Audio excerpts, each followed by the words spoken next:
LG Class, also known as LG Zero, is a very attractive phone from LG because it's aluminum unibody, or at least this is aluminum. This for the antennas is of course plastic, with 5-inch screen, 13 megapixels camera on the back side, selfies with 8 megapixels, and on both sides you have a video recording with full HD, and all that for 249 euros, at least here in Germany, Europe.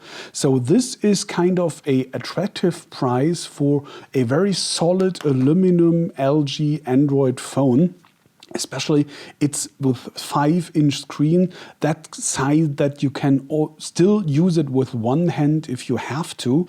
And there are some details you should know, of course, like on that price always. Okay, let's start with the display. 5-inch but not full HD, meaning you have a 720 by 1280 pixels, coming to a density of 295 ppi. That's 49% below the average of all smartphones I've tested in the last 12 months. So meaning it's just half as sharp as usual these days, but it's just half the price. So the relation keeps the same. And especially as you can see here in this close-up, you can read everything, including here these very tiny texts in the menu in the app launcher. So it's no reason not to buy this phone, this LG Class or LG Zero. But there, and let me go to the brightness in case we're on the positive things here. It's with 466, I measured at least 466 nits or candela per square meter. It's kind of average, 2% below, but so its kind of brightness is okay. But on the other hand, you should know that it's IPS but not dual domain, meaning viewing angle stability is okay or even good, but in some positions you will see that the colors change a little. I guess here in the video you will see that one, and the contrast is changing. So it's not the best quality you can get, but again, for this price, it's absolutely okay. For example, you can compare this to the LG G4C, same size, same resolution, or Moto G, the 2015 edition. So it's all the same, and especially all these have the same processor too. So it's a Qualcomm Snapdragon 410, meaning you have 4 cores, 1.2 gigahertz only, and just 1.5 gigabyte of RAM, of working memory. So we really can compare the results of the Moto G and the G4C with this one here, and all of them, or for example Samsung Galaxy A3 or A5, have the same specifications concerning that, and all of these are around about 43% below the average. In my overall benchmark test, 12 benchmarks, more than 50 values overall, so kind of half the power you have usually these days. And again, compared to the price, it's still okay. Meaning, you can see here, the scrolling is very fluid, no problem at all. You can have several apps open, no problem at all. But I guess at some point, I do not know, the 5th app or the 8th or the 10th or the 12th app, or if you have some games, very graphically advanced games, then at some point you get to that point that you would say, okay, now I'm getting a little bit in trouble. It's not that quick, it's not that fluid anymore. But for regular users, it's no problem at all here. It's very smooth and quickly, and this is okay for the price again. Especially because you should know here on the side, you might have already seen, you have 2 slots, one for nano SIM, meaning the very tiny ones from the iPhone, and the other one SD card, officially up to 128 gigabyte, internal memory 16. So if you update the operating system and all pre-installed apps, you have a net size of memory of 9.8 gigabyte. That's the value you should calculate with, 9.8 gigabyte.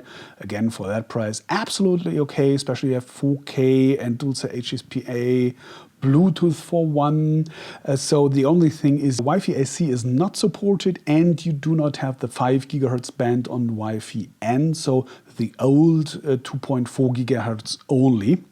But on the other hand, you have all these typical LG features like knock on, that double tap on the screen to wake it up from the from standby mode, or for example here, let's go to lock screen, knock code. I really measured that one because I like it. You can start here on that.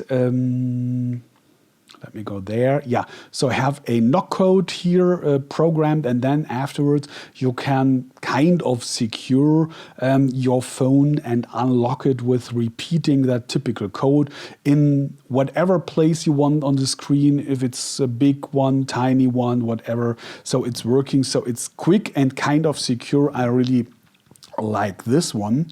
And especially you have that typical LG very solid build and very well crafted, especially for example, look here, the corners of the screen. It's so-called 2.5D, meaning not the screen is really going around the edges, but it kinds of feeling like because here the glass, the upper glass has that little curve here.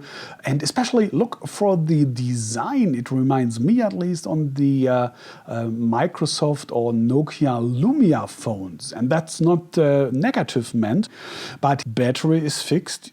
Built in, you cannot remove it by yourself, at least not that quickly on the run. So, and the second one is just 2050 milliamps. 250 milliamps.